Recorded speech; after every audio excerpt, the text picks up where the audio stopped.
Welcome to the Manifestation Lab. This is your host, Kelly Howe. From the grounded science to the mystical and unseen, we're investigating this big experiment we call life and finding what really works when it comes to manifesting a life that sets your heart and your soul on fire.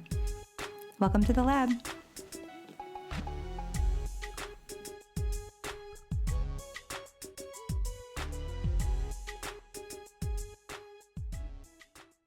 Hello. Hi, sorry, my phone rang just as I was logging in. Oh, that's okay. Happens to me all the time. It's so lovely to see your face.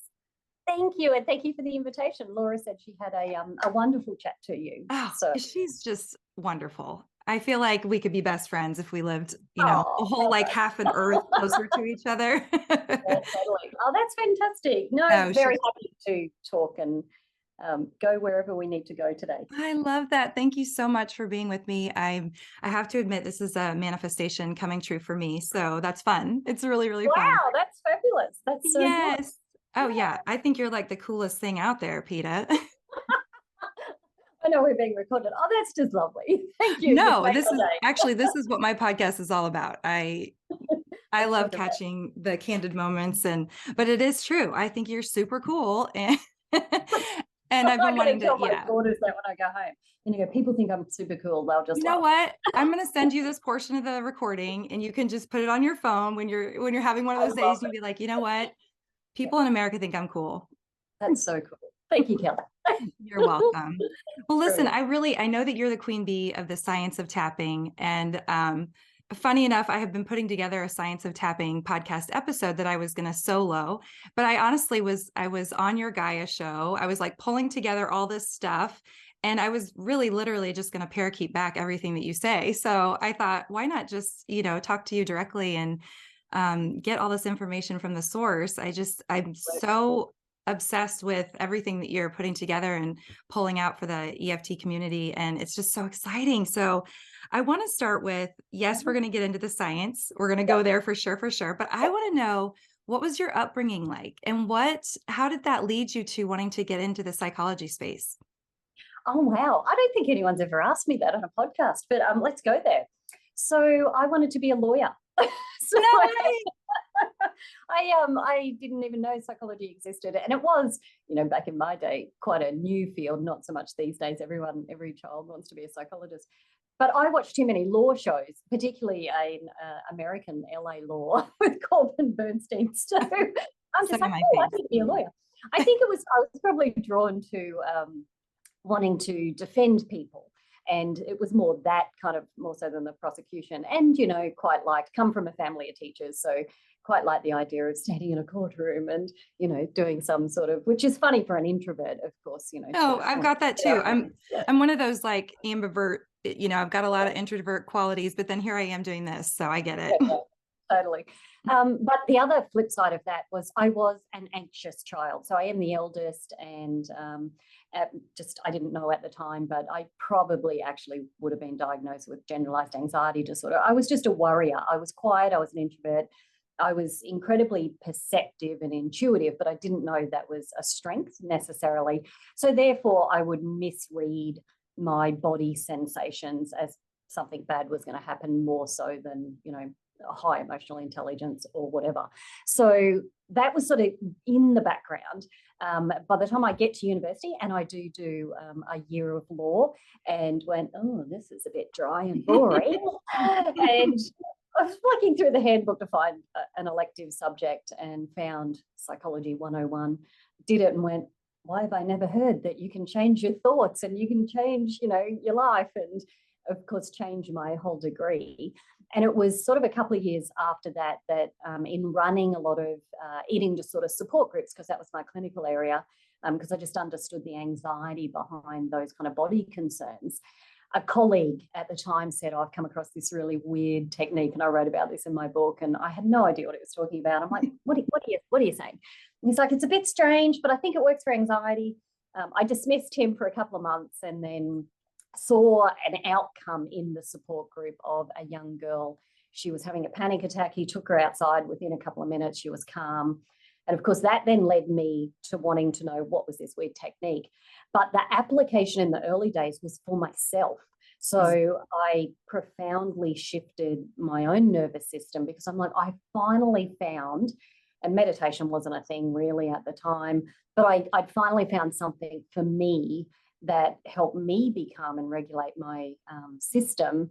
And then, of course, it rolled out into the research world. But to this day, people would laugh if I said, oh, look, I was a really anxious, worrying, introverted child. People would be like, no, you weren't. I'm like, yes, I was. Oh, yes, I was. Oh, yes, I was. So, I am exactly the same. I'm not the oldest. I was the middle kid. So I had an older sister that was 6 years older and a younger sister that was 2 years younger.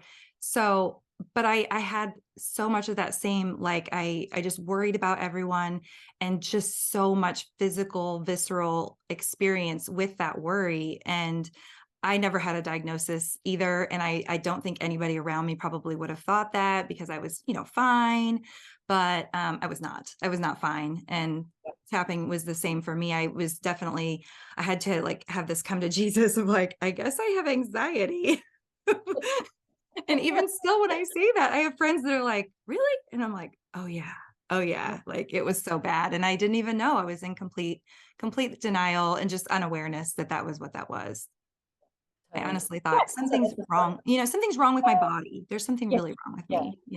that's right. So my listeners are really comfortable and used to me talking about tapping, but I'm really comfortable talking about like the more woo-woo side of it. But I also obviously love the science side of it. My background is in nursing, and I'm like split down the middle. Like I really need to know the facts, ma'am. I need to know about what's really going on here. And the more I learn about, quantum physics and things, and the more I learn about how energy really does affect our body, I can go out there as far as it goes and I don't care. But for our audience, I would love for you to give a description, a proper description of what tapping is and like, how does this really work? What are we finding? Absolutely. So, in its simplest terms, if someone sort of said, what is this EFT tapping thing? It really is a stress reduction technique. So, you might think of other things in that category, if you like, deep breathing techniques or progressive muscular relaxation or whatever. So, it is simply a way to reduce stress. From a more academic point of view, we might say, look, it's a psychophysiological stress reduction technique. So, it's psychological, but it's physiological. And of course, what we're doing is stimulating acupoints, which are known in the human body. Lots of emerging research in the last couple of years around the vascular density points of acupuncture points in the body. So we're stimulating those. What we know from the science and the research is it does have a deactivating signal at that stress center in the brain. So the amygdala that sends out that fight or flight or freeze or faint response, like your kind of fire alarm, it actually has the ability to kind of down regulate that so that someone might be able to then think more clearly about what's happening, or is this a genuine kind of threat, that type of thing. So the reason I guess its application is so wide, because if we start to go, oh, why does it work for this or this or this, it seems like it's kind of magic, and people sometimes will question why can it work for so many different things, from weight loss, food cravings, to phobias, to chronic pain, to cancer. It's because if we can reduce the stress response, and we actually have loads of data on the physiological stress response, cortisol levels, that hormone, regulation of EEG, brainwave activity, heart rate variability, blood pressure, those kind of things. If we can regulate that physically in the body, then we do get kind of positive outcomes with all those other conditions. And it just might be that someone just thinks more clearly. So the frontal lobe can come back online when that stress response is not taking over. So they might just think of a different solution for something in their life, or just cope and handle their chemotherapy medical treatment better than what it was when they're in that highly stressed state. So yeah, so the application is really wide, but it actually, in its most simple kind of definition, is just a way to reduce stress very quickly in the mind and the body. Yeah, and I think people typically feel it works so quickly that it draws them in very quickly. I mean, not always, of course, depending on what they've been through, but I think that people feel it, and even if they thought it was crazy, I'm like, just hang with me. Just hang with me for a minute. I know this looks bizarre, but just bear with me because I think you're going to feel it work. So I don't like to bring up old stuff, but I do have a little bit of beef with Wikipedia. Yep. And Yep. so Let's we're go going to there. go there for a second. When I first learned about tapping, 12 years ago, probably now, maybe even longer, of course, that was the first thing I did was, I got into Google and I looked up tapping just to see, like, is this real? Because of course that nurse ego part of me was like, if this is real, I would have learned about this. I would have heard about this. There's no way, right? Like, I really wanted to believe it was real, but of course I thought, oh, this has just got to be placebo. And of course, the first thing that popped up was Wikipedia. And just to kind of give the listeners, a brief on the Wikipedia drama, I know that academics like you and all over the world, people have been attempting to change the language on Wikipedia's website since I've known about it. So at least 12 years, probably longer than that. And despite how many times people change it, they have this information bias and this gate to real information getting on Wikipedia. So I just popped back on there because I thought, well, maybe they've finally broken through. No. I get on there and it says EFT has no benefit as a therapy beyond the placebo effect. Any known effective psychological techniques that may be provided in addition to the purported, quote, energy technique, it is generally characterized as pseudoscience. That one I was like, I just have to start tapping because it's just so ridiculous. And it has not garnered any significant support in clinical psychology. Yeah, true. So what would you like to say to that, Peta? Wikipedia. Oh, Don't believe everything Wikipedia tells you. right. And look, whole committees of lots of our professional bodies have dedicated volunteer hours, like thousands of hours, trying to daily update with scientific references and, quality peer-reviewed articles and things like that. Within 24 hours, it gets changed back. So the real question is, okay, so what's the block, I guess, around why it's not acceptable or the evidence that does exist? And we're looking at, over 300 odd publications now, the majority of those on EFT tapping in this kind of field. What is it then that makes people kind of go, no, that doesn't work, or that it's not more than a placebo, even in proper, randomized clinical trials or whatever? And I don't know the full answer for that because I think it'll be different for everybody. I think there's probably at some level a threatening of the status quo, that we have got gold standard therapies that exist, of which I teach at master's level. So I teach all of those gold standard therapies. And, EFT's an emerging, and we would still say that it's new, it's emerging. It takes around 17 years for a new therapy to be accepted into mainstream. That's the translational gap. We're at that 17, 18-year mark, and I'll tell you what that means as far as the field. So it does take that long. So when you think of EMDR, the eye movement desensitization therapy, that took about 20 years to now be accepted as perhaps, a better therapy for PTSD and trauma than one of the other gold standard talk therapies. So it took 20 odd years and still to this day, people will go, oh no, that doesn't work either. And it's like, okay, well, there's always going to be people that go, it looks weird, it's strange, I can't get my head around why that would work, even though we have got mechanisms. And I do think the beginnings of EFT, which is why we're trying to correct this in, podcast chatting to you, what we write, people still have got some belief, if you like, that tapping is about shifting energy in the body, which is the way it was described 25, 35 years ago, when we didn't really have understanding of mechanisms. We didn't have the research. It just seemed to work. And there kind of was just really the Eastern philosophy of acupuncture's contribution. We didn't even have we now have like functional MRI studies, scanning studies that show that acupuncture system is physical in the body. So that meridian system that, was often talked about being energetic is not energetic at all. This is my keynote presentation in Melbourne in a couple of months' time. It's like meridians are physical. They're not energetic. That's cool. I love that. It's so cool. So we will record that. So we'll get that out there at some point. Yes. Where we have images from surgeries that show the primovascular system, being picked up in surgery that's smaller than a capillary. And along that, when you inject dye into it, are vascular densities, juncture points, and that's an acupuncture point. They correspond with those charts that you see when you go into Oh, your acupuncture. wow. Oh, Yeah. and don't So, you wonder, how did they know? I mean, how did they yes, how know? did they know? That's the real question, because they knew, but we've taken many, many decades to prove actually Thousands of they were years. Yeah, right. they've been talking about these Decades. points. It's wild. Yeah. Well, So that's really exciting. none of that was known, 30, 40 years ago, when certainly Gary Craig and even precursors in thought field therapy and other Mhm. modalities similar, they didn't know. So they just talked about energy. I think that information has not been updated in a lot of people that might be skeptical, or even people that, disclaim EFT science. They're stuck in that schema, if you like, of, oh, this is about shifting energy in the body. And it's like, it's got nothing to do with energy. You Right. might feel better, You'll but feel it. Yeah. here's all the biochemistry changes that occur. Here's you in a functional MRI machine, and they're the studies we've been doing. Here's what happens after you do tapping. Here's what happens with your chronic pain in the brain before tapping. Here's what it is after. And that kind of research is yet to sort of get out there to that kind of community. So Mhm.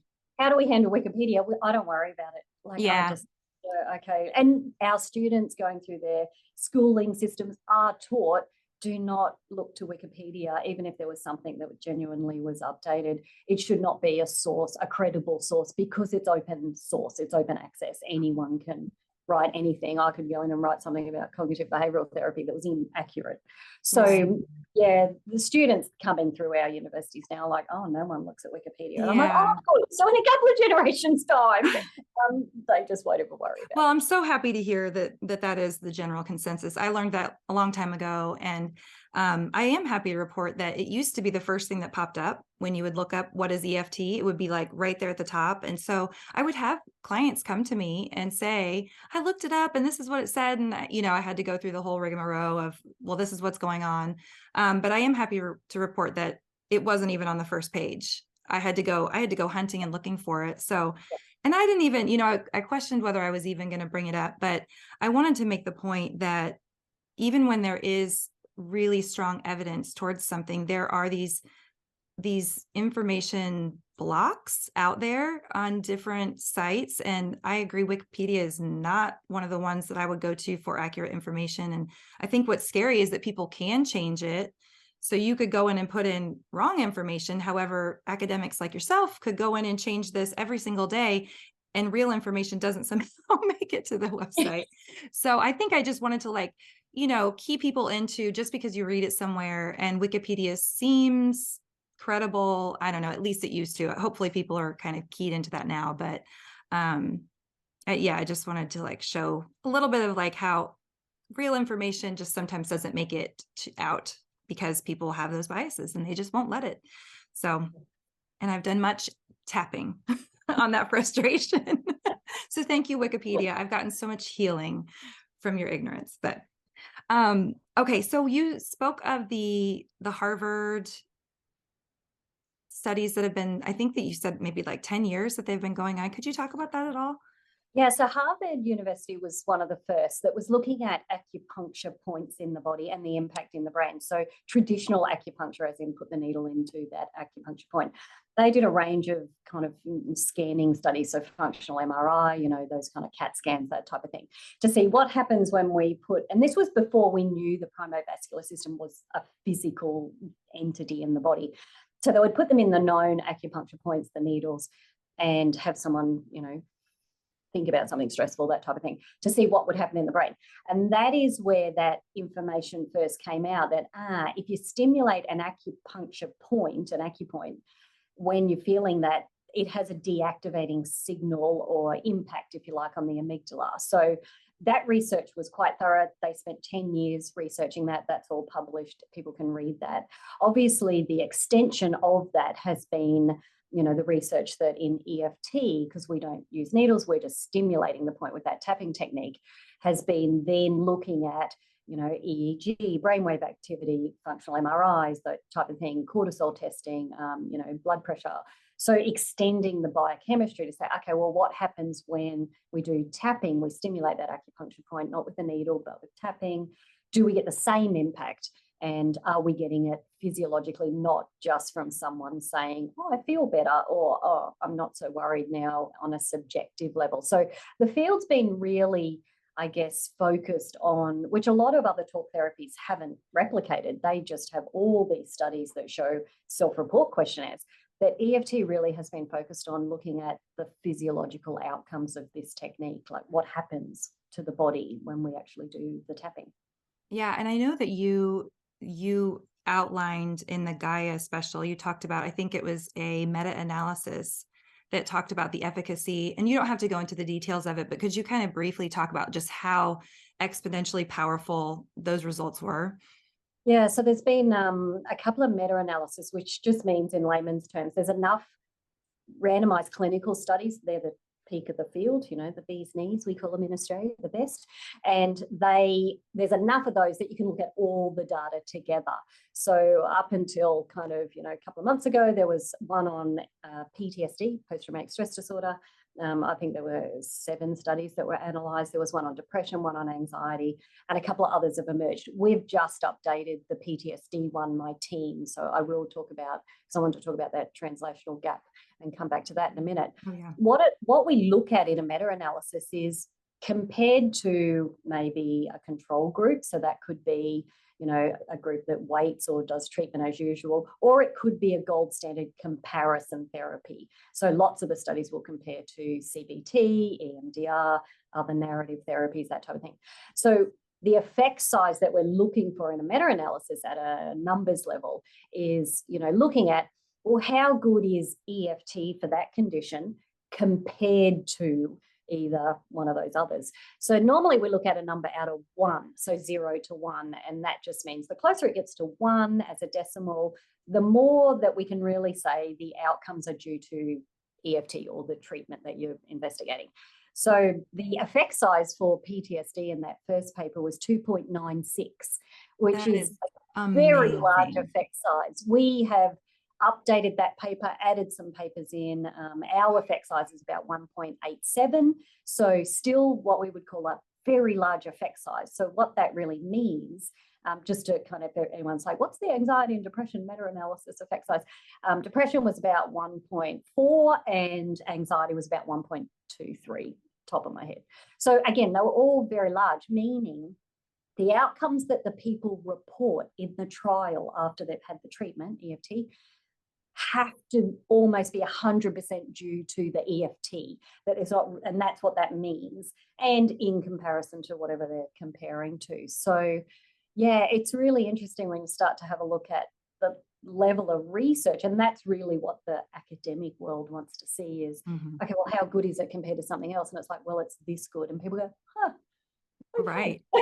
So just the comparison to gold standards, because I've done some of those studies, lots of other people have different areas, is EFT shows comparable, equal outcomes to gold standard therapies like EMDR, CBT, cognitive behavioral therapy, and things like that. So they're established.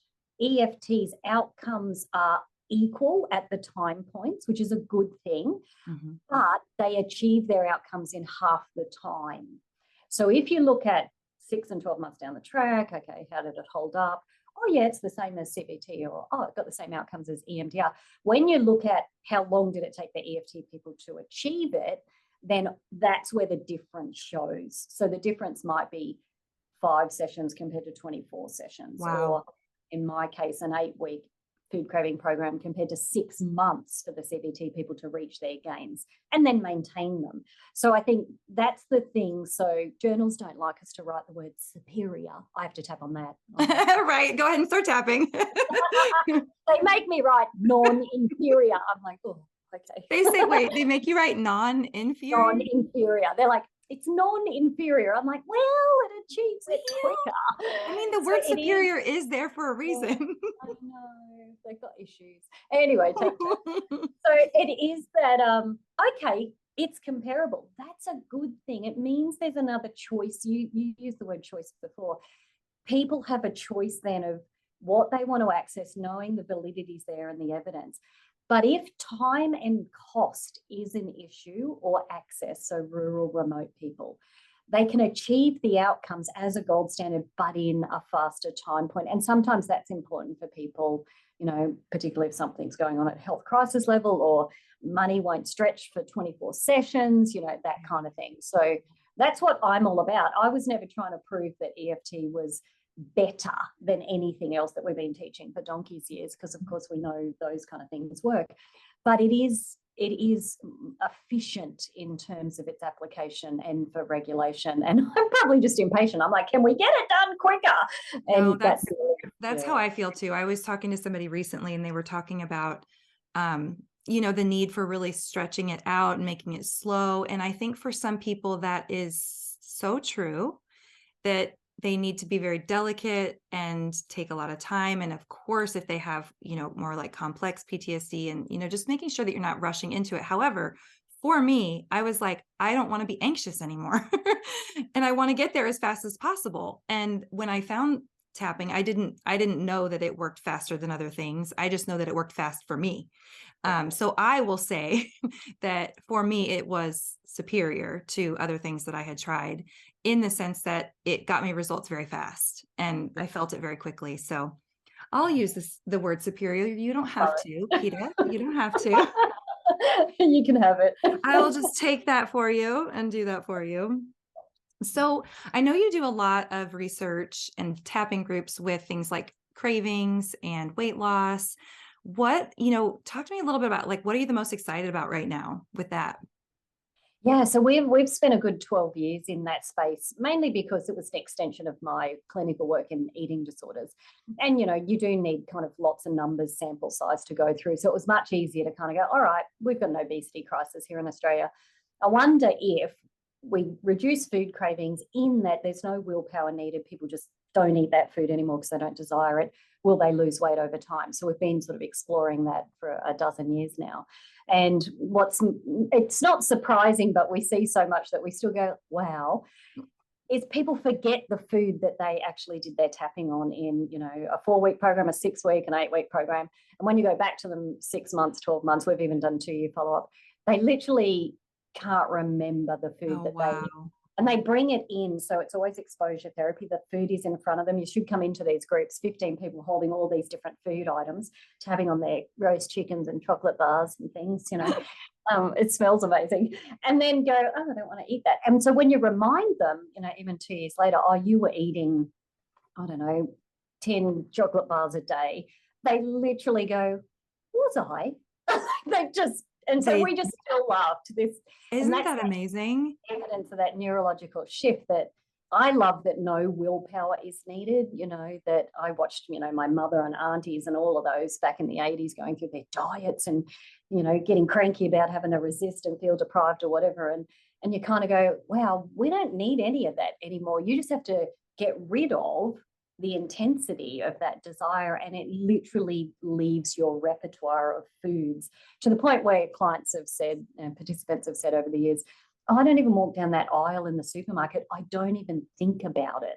Oh my gosh. To me, that's the freedom that, really is so profound. So we've even been able to demonstrate that a self-paced version of that program online achieved the same outcomes as live sessions, meaning, again, if someone just wanted to do a one-off kind of program fee or whatever, they can access that, put themselves through it, and it will still work just tapping with me on a video. Oh, that's great. Walking through it. So the applications, I think, have been, really amazing in that area, to be able to sort of say, yeah, this stuff works. If I ever wanted to lose weight, I probably wouldn't do anything except do tapping on food. Yes. But we do it the other way too. So people don't realize you can tap to increase your interest in healthy food, so that you do want to eat. Ooh, I haven't thought of that. Fruit and veg.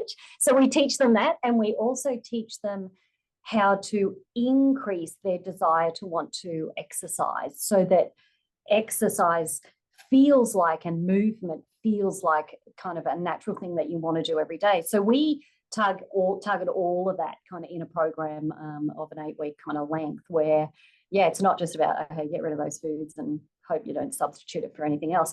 We kind of come in from all angles to the point. And of course, we do address the food wastage bit that epigenetically we noticed was being handed on through generations of, they might have something left on the plate, and because they were taught the messages of, well, I don't want to eat it, but I have to because there's, famine somewhere else in the world, or I'll feel bad and guilty if I throw it out. We address that as well, so that we don't want that handed down through future generations, which we could see where that was coming out of, world wars and famines and Great Depressions. And so it's a really comprehensive, I'm really proud of that program, which we now have publicly available, so people can access that. So I might give you a link so that people can access that would be great. Yeah, I was just getting ready to ask if that was something that they could find on your website.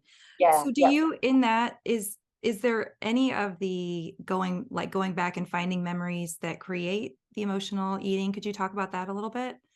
Yeah, so we let it organically come up. So what we noticed in that kind of 12-year period was, for about half of the people in a group, they were tapping simply on aspects of the food that they found really attractive. So that could be smell or taste or texture or the feeling it gave them. And when that collapsed, that was enough. It wasn't tied to anything. And then for about 50% of the rest of the participants, genuinely things would come to mind around childhood memories, either of that food or the feeling they got. So it might have been the feeling instead of the actual food. And we would show them, because they got lots of support in those group sessions, either online or in person, to be able to process those through different types of tapping techniques. So they may have been hanging onto a food purely because it replicated the feeling they got when they did their baking with grandma at Christmas time. And it was the feeling they wanted to retain, but food was the vehicle, like the cookie. That was actually an example. That lady became aware that that's where the cookie came from, was the baking with the grandma. So she didn't want to let go of the cookie because she thought she would lose the feeling. So we're able to separate that out through different tapping techniques for people. So other people would, remember when weight gain started, because they were all there to lose weight. They weren't necessarily there to lose their desire for chocolate, but they wanted to lose weight. So then we kind of would ask the right questions about, well, when did you start to gain weight? Go back and look at childhood photo albums. Was it a message you were told because you had a critical parent, or was there something that occurred? And sometimes there were, stressful or traumatic events that did occur for people kind of in that 6 to 12 months before weight gain occurred. And weight is very protective for the body, subconsciously. So then we were able to help, process that kind of thing. And if anything, they used to write weekly feedback anonymously, and they would always write, I came in here to lose weight and tap on my food cravings. I had no idea I would end up tapping on, but, I'm so glad that I did. So, we let it come up naturally. We weren't trying to get them, but there's ways to do that in tapping, of course. And we would always say, if you think of anything else while you're tapping, you must tell us. Don't dismiss it. Yes, because when we tap, those memories just start to come forward. I actually do that craving talk in some events sometimes, and it's actually like my favorite talk to do, because I love tapping with people with their chocolate in front of them and their chips, and it's fun, and also you see the light bulbs going off in people, and they're like, whoa. And there's always people that come up to me afterwards and say, I had the weirdest memory come up. And I don't know. It is one of my, I've never been, I wouldn't say, I certainly don't specialize in weight loss, but what I do end up doing is those things, when they come up organically, we work through the root cause behind it. But I certainly don't advertise that's what I work on. It just, it sort of trickles in with us when I'm working with a business owner that's recognizing that they're having a hard time putting themselves out there. And when they try to, suddenly they're doing all the emotional eating and drinking, So I have a side door entry into that world, but I love doing that talk and tapping with people on cravings. I had a girlfriend that I tapped with a cookie addiction. And she, I think, might still be mad at me because she never looked at those cookies again.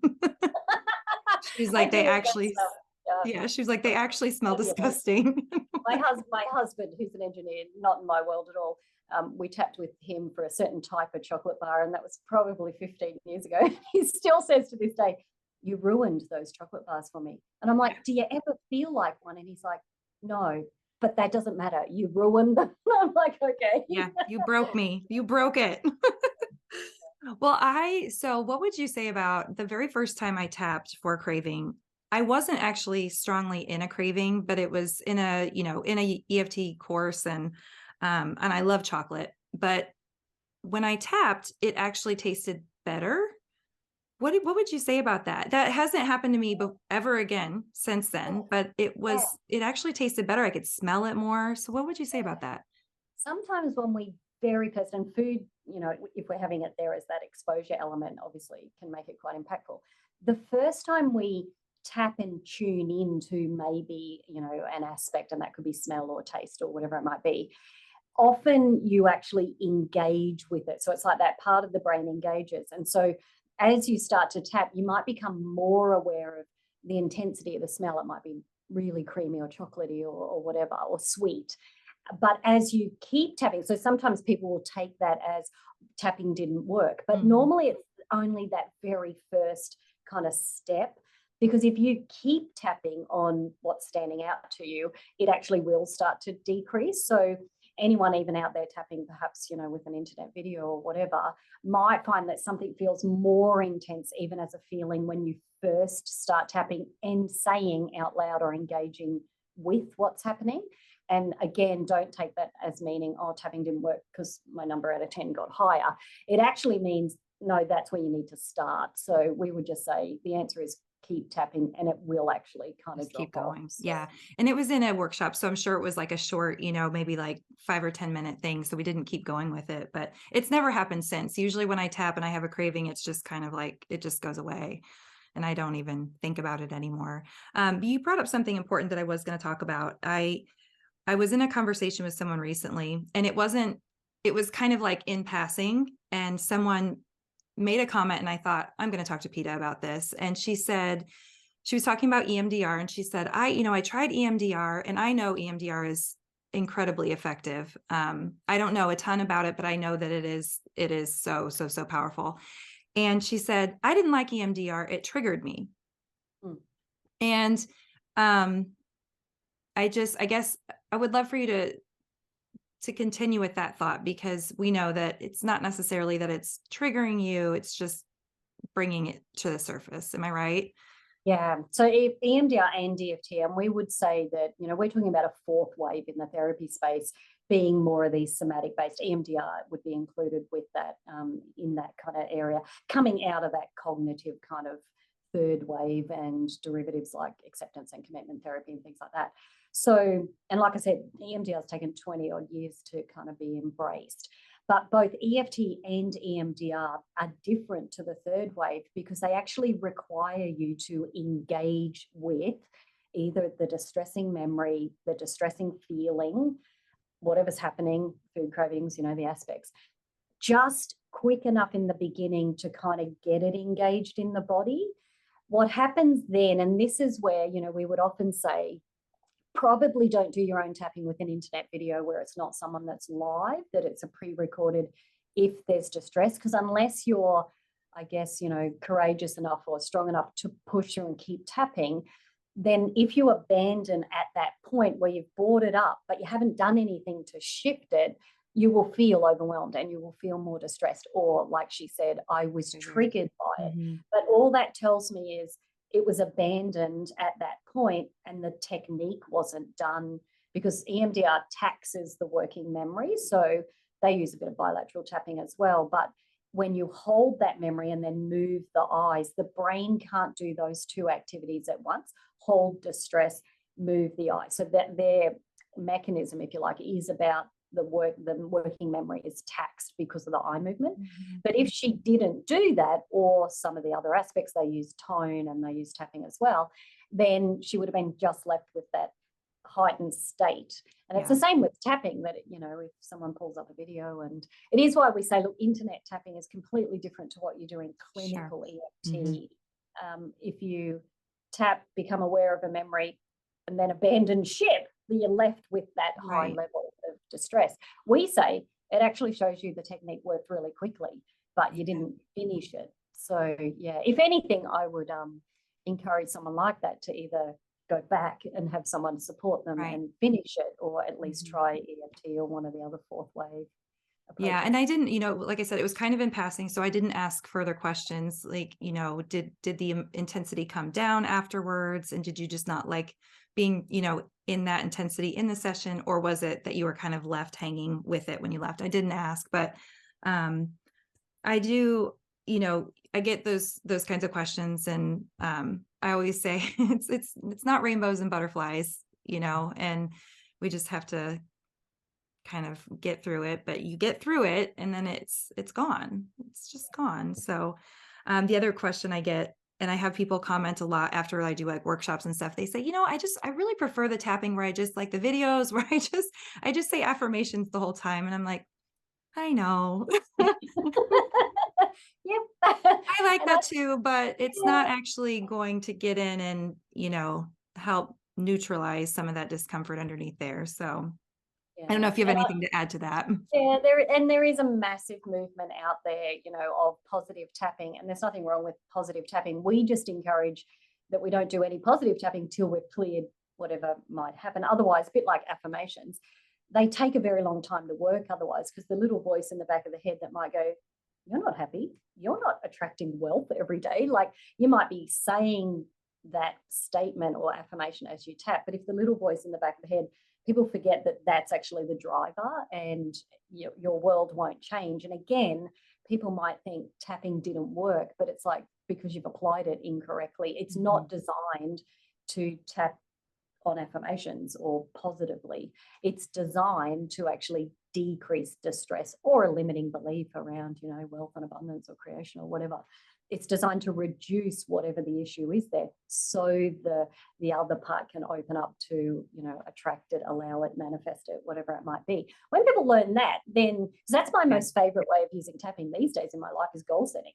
But all I got to do is tap on why hasn't it come true yet? When I do that, then it can open up. So I don't have to do positive tapping after that. So Yeah. yeah. Yeah. I think there's, I like to let people have their positive tapping, and I do positive tapping sometimes, but I'm with you. It's at the end of actually clearing something. And then I feel like the feeling just gets amplified drastically by the positive tapping. Whereas if I just tap and say positive things, I don't normally feel a huge shift, maybe a little bit, maybe a little bump of energy or something, but I don't feel too much. But I also think that like deep down inside, I have a lot of resistance. I don't know that everybody has as much resistance as I do, but You probably do. I think I'm like a real pain in the ass, if I'm honest, You can tap on that, Kelly, it'll be all I right. do. I do all the time. Yeah. No, I mean, I can have a sense of humor about it, but I do sometimes wonder, I'm like, I just don't know that so many people, I think it is because I do have, the part of me that believes in magic. And then I also have this very skeptical part of me that's like, I don't believe that. I don't buy that. I can't manifest that. So it's a lot to work with over here. How would you describe, from a very grounded psychologist perspective, what manifestation is? Oh, my brain instantly went more to the magical. It's Well, probably because that's I fine. hang I mean, that's fine too. I mean, I'm here around for it. I'm always here for it. with Joe Dispenza's a close friend. I do research with him, and he talks more in the kind of quantum world. How would I ground it? At some level, the alignment between, like, even from a quantum physics point of view, the alignment between your desire, and if we kind of go, all right, well, if it was the object of desire, or it was sort of, here away from you, it's the alignment of your kind of desire level, if you like, to the possibility that that is something that is in your future. Or for some people, they're like, it already exists out there. Joe talks like that. But it is about you coming in line with, but we know from, goal setting research or EFT or whatever, that there also has to be the recognition of the internal belief system or mental blocks or whatever you want to call them, that prevent that from becoming a reality for you. Because, really, people could achieve anything they want to. The goal setting research now strongly suggests it's not enough to just imagine, if you like, or visualize that it's already come true in my life. The brain actually, we're primed to deal with problems. We're primed to actually scan for threat.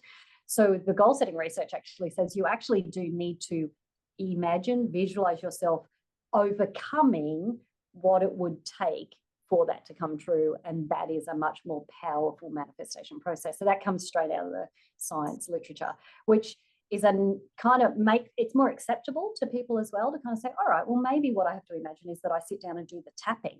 And I see myself dedicating an hour a day to doing my tapping and journaling on that, or whatever it might be. So even to imagine seeing yourself makes it more acceptable that that's a possibility for me, for that to, but otherwise it really is just coming into alignment, whether you want to say that's energetic or at a belief system level, possibility, whatever it might be. Well, like I said, I'm here for all the woo-woo talk. That doesn't bother me, but I have the liberty of speaking like that. But I wanted to, what was it? You just said something that I wanted to come back to. Just out of my brain. I did this when I was talking to Laura too. I was like, it was just like gone. Boink, It'll come back. All gone. Okay, so I want to talk about this a little bit more, because Laura brought that research up as well, and I think that makes a lot of sense. And coming back to that alignment piece of it, you mentioned like the goal setting, and then that little voice in our head, right, where it's like, yes, I want to go after that, and then that voice that comes in is like, yeah, but, and gives us all the reasons why that can't happen, and that's the negative skeptic and inner critic and all that. So tapping helps us to like really deal with that part of us that isn't in alignment with our goal. Did I say that right? Yeah. Yes.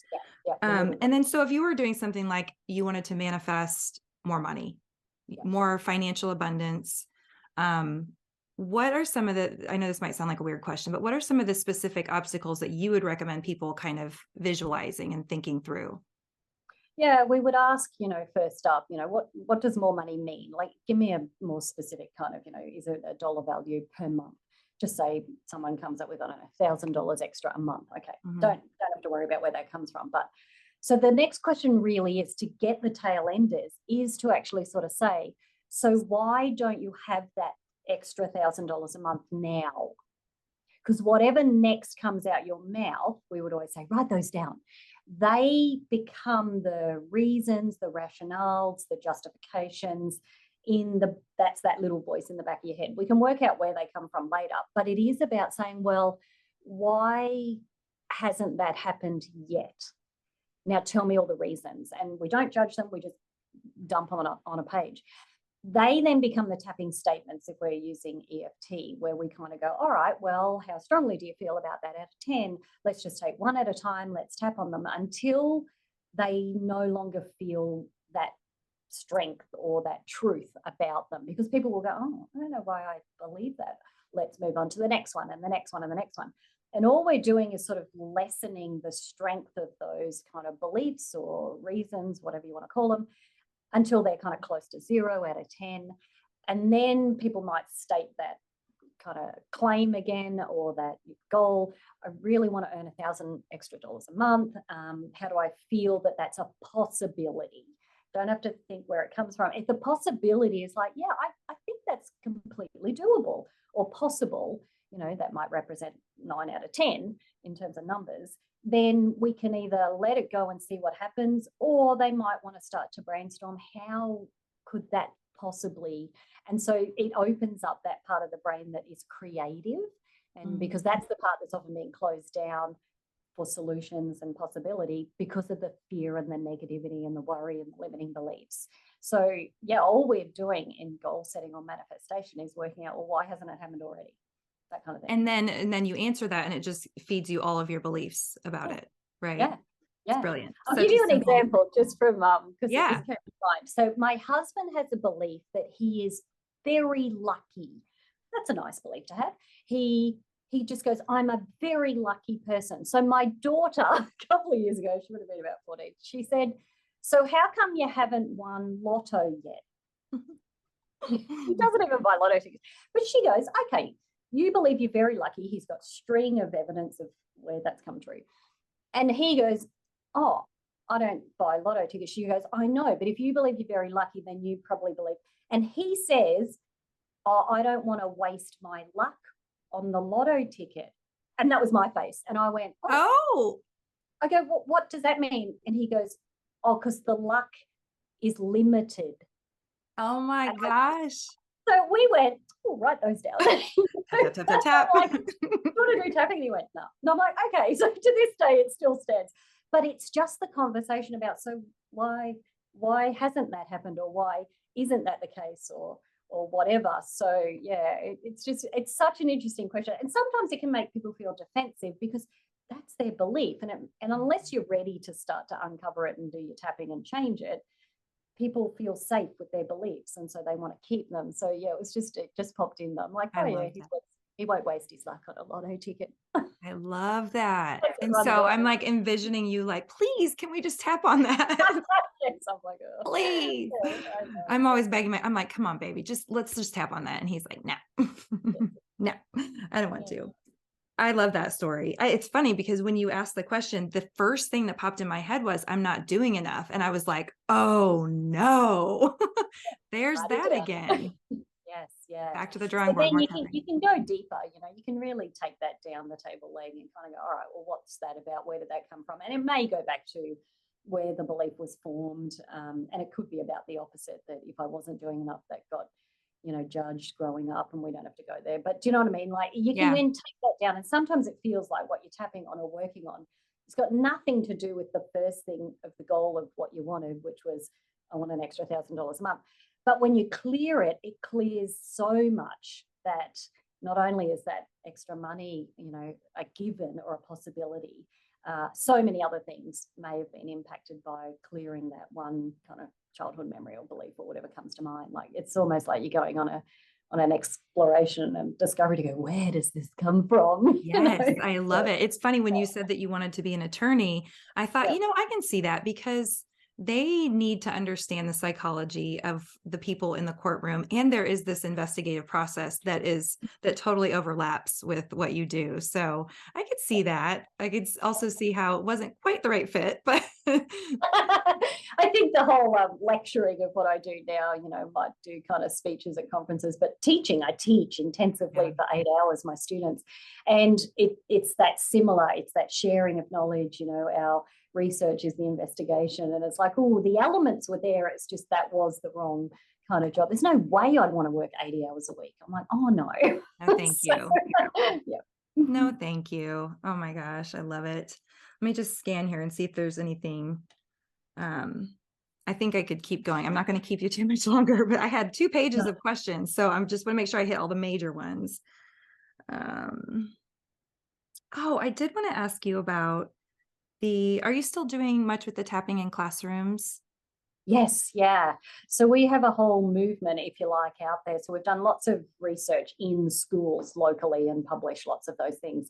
But we ultimately developed Tapping in the Classroom, which is an online teacher training. So not using tapping for trauma or distress, like that level of distress, but just classroom use in terms of learning to spell, or before a test for anxiety, after an exam, that type of thing, regulation, tiredness, that sort of thing. And so it's a 20-hour professional developed training online that teaches, and we've had thousands of teachers worldwide access that program now. And obviously, not knowing anything about tapping, it gives you enough that you can actually start to use it. We've had whole schools that, from Alaska right through to Melbourne here, where every teacher is trained in tapping and can use it. And the students ask, they're like, we forgot to do our tapping before the test. We've got to do our tapping. So they give us this feedback and things. So it kind of has a life of its own out there, but we support them in anything they need. And we do know through our kind of evaluation of that, yeah, it's just a really nice adjunct for teachers. And there's a whole component for teachers to do it for themselves. So on their own stress, of course, and they can do that privately at home. But because we know teacher burnout is such a big thing in the first 5 years of graduating, that they leave the profession because there's no longer a calling, or what they're dealing with, is not what they envisaged this would be like. So tapping can really support them as well. So yeah, we absolutely have it out there. I love the idea of that being in the classroom. I think that would have been a game changer for me, not for anything other than just, like you said, sitting down before a test and doing the tapping, because I was that kid that would sit down and all of the information would be like, zoop, it's just gone. And I Yep. remember sitting in my first EFT conference and them talking about how that, like that rational thinking and your frontal lobes kind of go offline and the blood drains away from them. And I thought, well, that's exactly what has been happening to me every time I take a test for my whole freaking life. Yeah. I was like high functioning anxiety. I could get through it, but it really was inside was a struggle. And it felt very unpredictable and very, times I could get through it and be fine. And sometimes I would just be hijacked and feel like I was sitting there just, staring blankly at a page, like I don't even know what room I'm in, Yeah. so. And you're not alone. So many students are affected by that. So even to learn discrete tapping, like our lot learn that here. So we see them in exams and they're kind of rubbing the point and, they're squeezing the fingernails, which is good because they can just calm that all down so that the information they studied can come back in. So lots of research in that test anxiety space exists. And definitely with the like performance anxiety. Again, I could do it, but I mean, inside I was a mess. I could do it. I could do it. I could get it done. But, I had like the cotton mouth and like my heart pounding out of my chest and my throat would turn bright red. And somehow I would manage to get through. But afterwards, I felt like had just been through war. It was horrible. It was horrible. Peta, you were going to come back to. Yes, the translational gap. Yes. Yes. Yes. Let's come back And to it might be a nice kind of wrap up. that. So that kind of phenomenon exists in medical research, in our research, where it takes sort of 17 to 20 years for something to kind of emerge through research to be accepted in mainstream. So EFT is sitting at that kind of 17, 18-year mark from when the research really started. So in late 2021, I'm trying to get November 2021, the American Psychological Association approved my team. So I have a team all around the world in this project to evaluate EFT for trauma and post-traumatic stress disorder, to evaluate the evidence for inclusion on their evidence-based psychological website. So they have a list of interventions. So they approved that. We then took 10 months. So it was a big project, obviously had to evaluate lots of data, submitted that in October 2022, so only a few months ago. They have given us their preliminary feedback. So you're the first person I've ever told this to. I have goosebumps. I'm so excited to hear this. And I do too now. I must say the feedback and evaluation, we have to resubmit, which we're actually days away from doing. But the feedback was almost designed in that, please do this, please say this, in that I found it very supportive.